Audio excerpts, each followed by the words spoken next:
નમસ્કાર મિત્રો, ખાસ આજે એક સરસ મજાની વાત કરવાની. Veterinary college Junagadh, Kamdhenu university અંતર્ગત ચાલતી આ યુનિવર્સિટીના ડૉક્ટર PH ટાંક સાહેબ કે જેઓએ ઘણા વર્ષો સુધી આ વેટરનરી કોલેજને ખૂબ સારી એવી જગ્યા ઉપર લઈ ગયા છે. સાથે સાથે એમની મહેનત થકી એ પોતે આજે વાઇસ ચાન્સલર પણ બન્યા છે અને ખાસ ગાંધીનગરથી આજે જુનાગઢ પધાર્યા છે. કહેવાય છે કે વેટરનરી કોલેજના દરેક કર્મચારીઓ સાથેનો એમનો એવો સહજ નાતો કે જેમને હિસાબે એ ઘણા શિખર ઉપર આગળ વધી અને શિખર ઉપર પહોંચ્યા છે અને કંઈક વેટરનરી માટે કંઈક અલગ પ્રકારની કામગીરી કરવા માટે જ કંઈક એમની સરકારે નિયુક્તિ કરી છે. તો સાહેબ, તમારી જે નિયુક્તિ થઈ એ બદલ અમે તમને ખૂબ ખૂબ શુભેચ્છા પાઠવીએ છીએ. અને સાહેબ, સાથે સાથે આ યુનિવર્સિટીમાં તમે કઈ રીતે આગળ વધ્યા, કઈ રીતે તમે વાત કરી કે વેટરનરીમાંથી તમે કુલપતિ બન્યા, એની પણ તમે અમને વાત કરો. ગુજરાત રાજ્યની કામધેનુ યુનિવર્સિટીના કુલપતિ પદે સરકારશ્રીએ મારી નિમણૂક કરતા હું ડૉક્ટર PH ટાંક 28 એપ્રિલ 2025ના રોજ આ જવાબદારી સંભાળી લીધેલ છે. સરકારશ્રીએ કામધેનુ યુનિવર્સિટીની પરિકલ્પના 2008-9ના વર્ષમાં પશુ કલ્યાણ, પશુ સારવાર, પશુપાલન, મત્સ્યપાલન, ડેરી વિજ્ઞાન અને એની સાથે સંકળાયેલી સર્વ વિદ્યાશાખાઓના વિકાસ માટે જે કૃષિનો વિકાસ થઈ રહ્યો હતો એમાંથી આ એક સેક્ટરને અલગ સંશોધન, શિક્ષણ અને વિસ્તરણે વ્યાપ વધે એવા હેતુથી એક નવી કામધેનુ યુનિવર્સિટીની સ્થાપના કરેલ. કામધેનુ શબ્દ આપણા માટે નવો નથી. જ્યારે સમુદ્ર મંથન થયું ત્યારે પહેલું રત્ન ગાય સ્વરૂપે આવ્યું અને એને આપણે કામધેનુ તરીકે ઓળખીએ છીએ. અને એની જો સમજ કેળવીએ તો કામધેનુ એટલે આપણી સર્વ ઈચ્છા પૂર્ણ કરે, આપણા સર્વ પરિકલ્પનાઓ હોય, આપણા સર્વ જે ઈચ્છાઓ હોય એની પૂર્તિ થાય એવું એક આ અલભ્ય દૈવી જીવ, ગાયને આપણે પ્રાણી કહીએ તો કદાચ અન્યાય થાય એવી આ એક પરિકલ્પના સાથે આ યુનિવર્સિટીનું નામ કામધેનુ યુનિવર્સિટી મૂકવામાં આવ્યું. હાલના આપણા વડાપ્રધાન શ્રી નરેન્દ્રભાઈ મોદી અને જે તે વખતના મુખ્યમંત્રી ગુજરાત આ પરિકલ્પના સ્વરૂપે 2009માં કામધેનુ યુનિવર્સિટી એક્ટ પસાર કરી અને વેટરનરી, ડેરી, ફિશરી અને એને સંલગ્ન વિષયોને પીઠબળ મળે, વિકાસ થાય એ હેતુથી ગાંધીનગર મુકાપે એની સ્થાપના કરેલ છે. આખા ગુજરાત રાજ્યમાં ઉકાઈથી માંડી અને મુન્દ્રાના કોટેશ્વર સુધી જે પણ મત્સ્ય સંપદા છે, જે પણ ડેરી સાથે સંકળાયેલા ઉદ્યોગો છે, જે પશુ કલ્યાણ, પશુ ચિકિત્સા, પશુ સારવાર, પશુ રોગ નિદાન સાથે સંકળાયેલી સંસ્થાઓ છે, વિદ્યાશાખાઓ છે, સંશોધન કેન્દ્રો છે, વિસ્તરણ કેન્દ્રો છે, એ બધાને એક નેજા હેઠળ લાવી અને એક મોટો યજ્ઞ આદરેલ. સમય સાથે આ યુનિવર્સિટીએ ખૂબ વિકાસ કરેલો છે. આ યુનિવર્સિટી એમના પશુ ચિકિત્સા, પશુ કલ્યાણ, મત્સ્ય સંપદા વિશેના વિવિધ સંશોધન થકી ખૂબ ઉજળી ક્રાંતિ સર્જે એવા સંકેતો મળી રહ્યા છે. હાલમાં વેટરનરી, એની સાથે સંકળાયેલા અનુસ્નાતક અભ્યાસક્રમો, મત્સ્ય સાથે સંકળાયેલા સંશોધન, એની સાથે સંકળાયેલા અભ્યાસ, ડેરી સાથે સંકળાયેલા સ્નાતક, અનુસ્નાતક અભ્યાસક્રમો અને પશુપાલનના ડિપ્લોમા અભ્યાસક્રમો સાથે લગભગ 36 જેટલા કેન્દ્રોનું સંચાલન કરી રહી છે. હું વેટરનરી કોલેજ જુનાગઢ અને વેટરનરી કોલેજ આણંદના આચાર્ય અને ડીન તરીકે છેલ્લા 14 વર્ષથી કાર્યરત હોય આ બધી જ ચળવળનો સાક્ષી છું.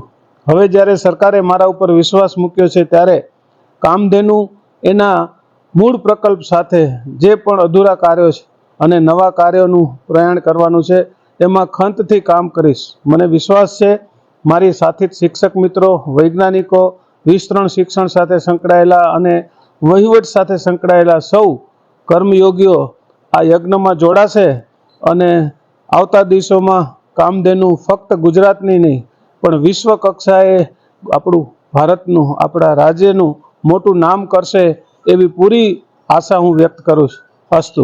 ગુજરાત રાજ્યની કામધેનુ યુનિવર્સિટી અંતર્ગત વેટરનરી કોલેજ અને પશુ ઉછેર કેન્દ્ર જુનાગઢ સંયુક્ત સ્વરૂપે મારા કુલપતિના પદગ્રહણ બાદ એક વાર્ષિક કાર્યક્રમનું આયોજન કરેલ છે.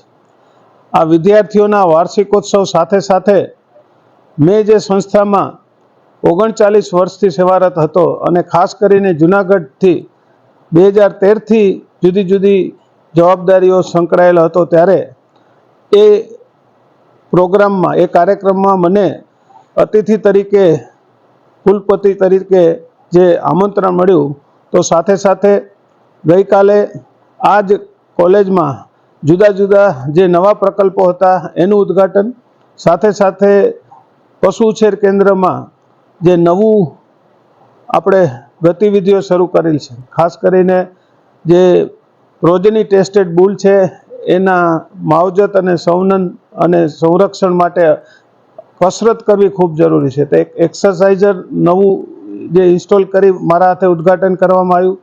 એવા જ જે નવા રોડ રસ્તાઓ છેલ્લા 2 મહિનામાં થયેલા છે એનું પણ એક ઉદ્ઘાટન કરવામાં આવ્યું અને નવા 2 ટ્રેક્ટર જે CBF મધ્યે લેવામાં આવ્યા છે એનું પણ કાલથી શરૂઆત થઈ.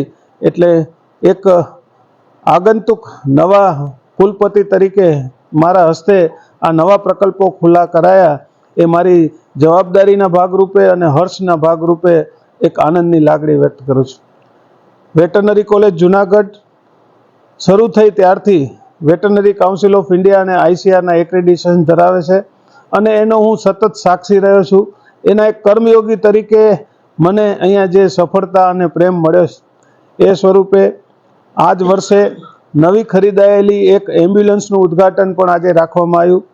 આખા કામધેનુ યુનિવર્સિટી જુનાગઢ ખાતેના કેમ્પસને CCTV કેમેરાથી આવરી અને એક કેમ્પસને સંરક્ષણ માટે એમના સતત પરીક્ષણ માટેની વ્યવસ્થા ઊભી કરી, એનું પણ આજે ઉદ્ઘાટન કરવામાં આવ્યું. અને સાથે સાથે અહીંયા જે પણ નાના મોટા પરિકલ્પ શરૂ થઈ રહ્યા છે એમને મને સાક્ષી બનવાનો મોકો મળ્યો.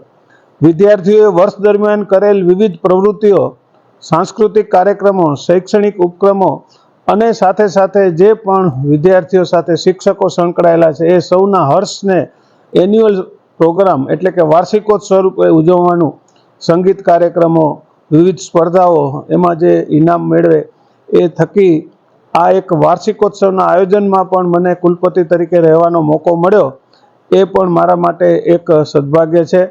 ખાસ કરીને કુલપતિ તરીકે મારે આ ગઈકાલે આવવાનું થયું ત્યારે જુનાગઢ મધ્યના મારા શુભેચ્છકશ્રીઓ, ખાસ કરીને જુનાગઢ કૃષિ યુનિવર્સિટીના વાઇસ ચાન્સલર ડૉક્ટર ચોવટિયા સાહેબ, આજે પણ મારી સાથે એન્જિનિયરિંગ વિદ્યાશાખાના ડીન ડૉક્ટર રાંક, અને ગઈકાલે જે પ્રાણી કલ્યાણ અને અમારો ખુશીનો જે સંબંધ છે વ્યક્ત કરવા માટે અચુભાઈ બગીવાડાના પ્રતિનિધિ એટલે કે અમારા અફજલભાઈ પણ હાજર છે, રાજુભાઈ રાડા અને ઘણા પશુ પ્રેમી મિત્રો પણ સાથે છે. છેલ્લા 13-14 વર્ષથી પત્રકારત મિત્ર સાથે પણ આટલો જ નાતો રહ્યો અને એમને જેવી જાણ થઈ કે હું આવી રહ્યો છું પણ બીજા સ્વરૂપે આવી રહ્યો છું, એમનો પણ હર્ષ આમાં ઉમેરાયો અને અમારો આ વાર્ષિકોત્સવ એ ફક્ત ઉત્સવ કે કાર્યક્રમ નહીં પણ આનંદોત્સવના સ્વરૂપમાં ફેરવાયો. એ મારા માટે એ જીવનનું સંભાળનું રહેશે. હું આ કાર્યક્રમ થકી કામધેનુના સર્વે જુનાગઢ મધ્યના મારા સાથી કર્મયોગી મિત્રોને શુભેચ્છાઓ પાઠવું છું અને આવું ને આવું યુનિવર્સિટીનું જે આહુતિ શરૂ થઈ છે એમાં સૌ જોડાઈ ગયા છે અને મને મોટું પીઠબળ આપ્યું છે, એ બદલ આપ સૌનો આભાર પણ વ્યક્ત કરું છું. અસ્તુ. શ્રીમાન કલ્પેશ પંડ્યા, જેઓ દૂરદર્શનના પ્રતિનિધિ છે અને કૃષિ વત્સલ્યમ YouTube ચેનલના પણ સંચાલક છે, તેઓનો કૃષિ યુનિવર્સિટીઓ સાથેનો, ગ્રામીણ સંસ્કૃતિઓ સાથેનો, આપણે પ્રજાના પ્રશ્નો ઉજાગર થતા હોય એવા પ્રકલ્પોનો અને અમારે ખાસ કે જે પશુપાલન છે, મત્સ્ય વિજ્ઞાન છે, ડેરી વિજ્ઞાન છે, પશુ સંવર્ધન છે, પશુ કલ્યાણ છે, પશુ સારવાર છે, પશુ ઉછેર છે, એવા ઘણા બધા જે પ્રજાલક્ષી પ્રશ્નો છે એને વૈજ્ઞાનિક રૂપે એના કાર્યક્રમને ઘડીને પ્રજા સુધી પહોંચાડવાનું ઘણા વર્ષોથી કામ કરી રહ્યા છે.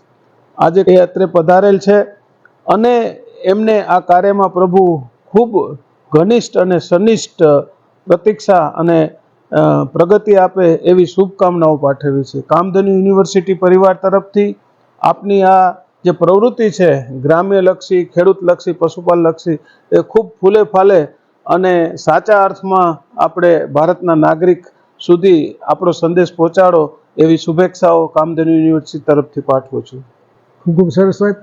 તો મિત્રો, આ હતા આપણા કુલપતિ શ્રી કે જે ડૉક્ટર પીએચ ટાંક સાહેબ કે જેમણે હવે પૂરા ગુજરાત રાજ્યની તમામ પ્રકારની જે આપણી કોલેજો છે, વેટરનરી કોલેજ છે, એમની અંદર આવનાર ભવિષ્યમાં કયા કયા પ્રકારની ટેકનોલોજીનો ઉપયોગ થશે, કઈ રીતે આગળ વધવામાં આવશે, વિદ્યાર્થીઓને કઈ રીતે અભ્યાસ કરવામાં આવશે, એ લોકો કઈ રીતે પશુઓનું સંવર્ધન કરશે અને કઈ રીતે આપણે પશુપાલન ક્ષેત્રે વૈશ્વિક લેવલે શ્વેત ક્રાંતિમાં આપણો પ્રથમ નંબર છે, પરંતુ પશુપાલનની અંદર આપણે વધારો છે. આપણે બીજા દેશો કરતાં પશુઓ વધારે છે એટલે દૂધ ઉત્પાદનમાં આપણે આગળ જઈએ, પરંતુ ઓછા પશુઓમાં પણ વધારે દૂધ ઉત્પાદન આપણે મેળવી શકીએ. આવા પ્રકારની જે કંઈ પણ બાબત બનવાની હોય ત્યારે આપણે પશુઓનો ઉછેર વ્યવસ્થિત કરવો પડે, પશુઓની કાળજી લેવી પડે, પશુઓનું સંવર્ધન કરવું પડે અને આ બાબત માટે જ આપણા કુલપતિ શ્રી આ પ્રકારના કામગીરી કરશે. અને આપણે પણ એક પ્રાર્થના કરીએ પરમાત્માને કે એવો ઉચ્ચમાં ઉચ્ચ શિખર ઉપર જાય અને વૈશ્વિક લેવલે આપણા ગાંધીનગરનું કામધેનુ યુનિવર્સિટીનું નામ રોશન કરે. નમસ્કાર સાહેબ.